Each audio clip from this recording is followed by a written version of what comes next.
Welcome to Positive Read-Ins. Today's video is a response to a recent actual justice warrior video that was criticizing a new grading policy implemented and then unimplemented in the San Francisco school systems. You could call this woke grading or grading for equity. Either way, the actual justice warrior goes at this fairly harshly, and I think this is an important topic. Grading is an important part of displaying knowledge and rating students and figuring out where they will be placed. And much of it is done fairly poorly, and I think this is a topic that needs to be talked about more.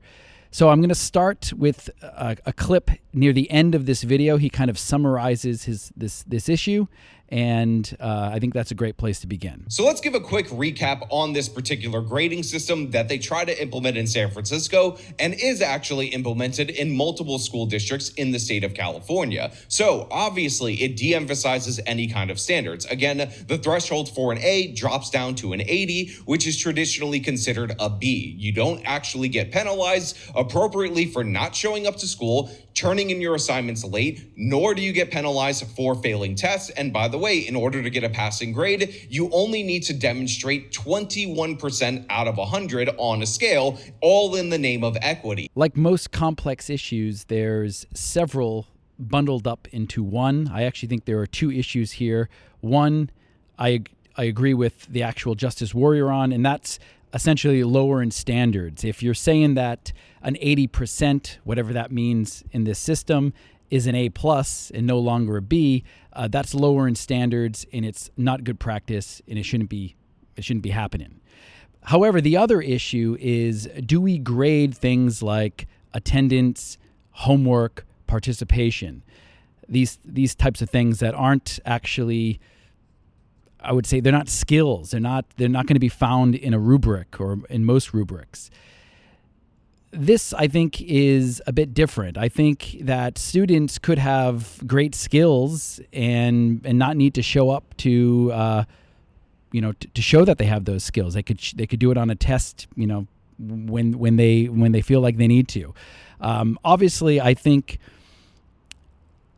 attendance is important. Ultimately, we want to try to get students to go to school. And for most students, that's probably going to be the better option. But I don't think that's a universal thing. I think there are plenty of students who could probably find more productive ways to use their time at home, and especially considering what's going on in most schools. And then they can show up and do the assessments that are required of them and do fairly well. So we should not be grading for or measuring or rewarding obedience, which I think the attendance and the homework, especially the homework. I think a lot of the homework nowadays is essentially interacting with an AI tutor, AI bot, and it's not even being graded by the teacher. Unfortunately, there's no feedback, real meaningful feedback going on, unless you want to assume that the AI is going to give meaningful feedback. And I'm sure there are people out there who believe that, but I don't. So I think grades really need to be measuring what students are actually doing and not trying to penalize them for, not participating or not showing up. But of course, by participating and showing up, ultimately, for most students, they will do better. So that's the two issues there. And I think if we do just start grading for participation, for doing the homework, really a different type of mediocrity is going to reign. And I find that oftentimes, even with outside of this system, this type of system, even if we're just grading for the assessments that are measuring certain skills, what I find is the more obedient students, the more mediocre students can often do better in this system, and that the students who are really repulsed by the system in general, these are often the more creative types, they don't do well in these types of systems. However, I do think later in life, or at least I'd like to hope, they will do better. Okay, let's look at the next clip. In addition to that, the city of San Francisco and all these different various cities are completely overpaying this absolute schemer, fraudster, consultant, the author of this book, $10,000 a day in order for him to consult on this particular program. And they also have to buy his book, and they also have to pay his organization to retrain their teachers in order to grade like absolute idiots. Actual justice warrior, I believe his real name is Sean, so I'll go by that. Sean quite harshly criticizes this consultant, Joel Feldman. I don't know Joel Feldman or his work, and my gut reaction is to say that most educational consultants should be harshly criticized. I think in general, these consultants and leadership, they're really grasping for direction. They don't when you disregard the importance of the disciplines and the subject knowledge and really the celebration of that work, you're going to have to start reaching for other things like mindfulness and social emotional learning and a lot of the stuff that doesn't have anything to do with the actual subjects. And when that happens, you get all these consultants will come out of the woodwork, and you'll start to see big fees to go around and promote these different things. So that's probably where Feldman is certainly. You can decide if it's wise of him or not, but he's cashing in on that. So good for him. Now, I actually went back. Obviously, I went and listened to this whole video, and earlier in the video, they have some quotes from Feldman, and I actually wanted to talk about two that I thought were correct. One of the things he said was that grades should just be based on what students do, so assessments. And I think I agree with that. I think that's if we have certain standards that we expect students to do, like can they use evidence to support an argument, well, let's see them do that. Again, doing the homework and participating, those types of things aren't going to show those excellence in those standards that we are looking for students to do in an English class or a math class or what have you. This is similar actually to what the International Baccalaureate does. Their assessments should be based just on the tasks that the students do. I'm not saying that the International Baccalaureate is the best system. I certainly don't think it is, and I certainly do not like its position or its promotion of global citizenship, which I think is a ridiculous concept. But that doesn't mean the whole system is bad, and I think they're grading to measure students on what they're actually doing is a good thing. And that's something we should try to aspire to have more in education.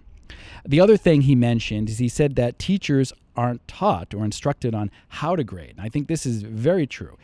Even if a philosophy like the International Baccalaureate implies a certain type of grading, the interpretation of that you get on the ground amongst different teachers can be, it can vary widely. So there needs to be more education of this is what we expect teachers to do. Remember, grading it falls under that administrative camp.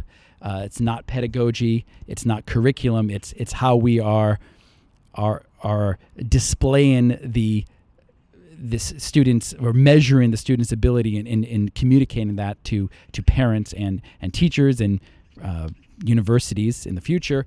So how is that going to be done? There should definitely be more conversations around that. It should not be a free-for-all, and I feel like it often is a free-for-all. So I think these are two great points that Feldman brought up. He said it shouldn't be accumulation. Instead, it should just reflect what they learn. Again, this is standards-based learning. Now, if the San Francisco school system interpreted this to mean that students can get a 20 and still pass, or can get an 80 and have that be an A+, I think that's a mistaken interpretation. But that doesn't mean what Feldman's saying is wrong. That policy that he's bringing up, I think, is correct. Okay, so does he deserve $10,000 a day? Probably not, but good for him.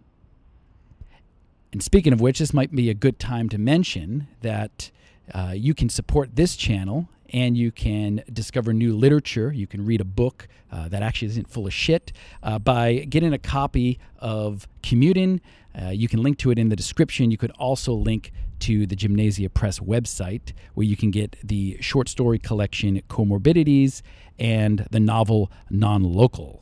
Get all three. And in addition to all of that, the very people that they're trying to help, the very people that they're trying to defend by training the teachers and the staff members to attack white people and hate white people, which are these poor, disadvantaged minority students, they not only stay behind the white students, they not only stay behind the Asian students, but the gap between them grows exponentially. Again, 2 to 3 to 4 times, depending on the subgroup that you're talking about, the achievement gap widened, not shrank. So this is an absolute disaster in every way. This does not prepare you for real life. I got news for you. When you get into a real university, getting 20% does not actually help you pass. When you have to take the SATs, they're not going to give you unlimited chances with unlimited time and give you credit even if you don't show up to take the test. So it ends up being a disaster for all of these kids who are put through this system, and essentially they're dumber for the process. But again, the nonprofit class in the state of California gets wealthy. The anti-white racists get to preach their anti-white hatred. And in addition to that, they all get to hide behind the idea that they're saving the blacks, saving the Latinos, while they're being the most disrespectful, the most anti-black, the most anti-Latino that you could possibly be, by not even expecting them to be able to turn in crap work that is late, because they think that that is a standard that's too far for them to meet. Sean's point here is that these policies are actually hurting the people they're intended to help. I think this is often the case with a lot of policies that are implemented, not just within education. Look at the medical industry as well. And I would say, yes, I would expect this to happen if you actually do lower standards. If you're actually expecting less and calling it what you used to call, a higher standard, then of course that's going to hurt students. One point I would like to push back on him, though, because I think it illustrates the argument I'm trying to make, is he said you can't take the SAT at unlimited times. Well, you can, actually. You can go and take the SAT whenever you want. And I think that the reason why you do that is because the SAT is essentially an IQ test. It measures your ability to use language and to do math. And this is what the assessments, I believe, should be like in the classroom. I don't think we should replace everything with the SAT, but we should have tasks that students can come in.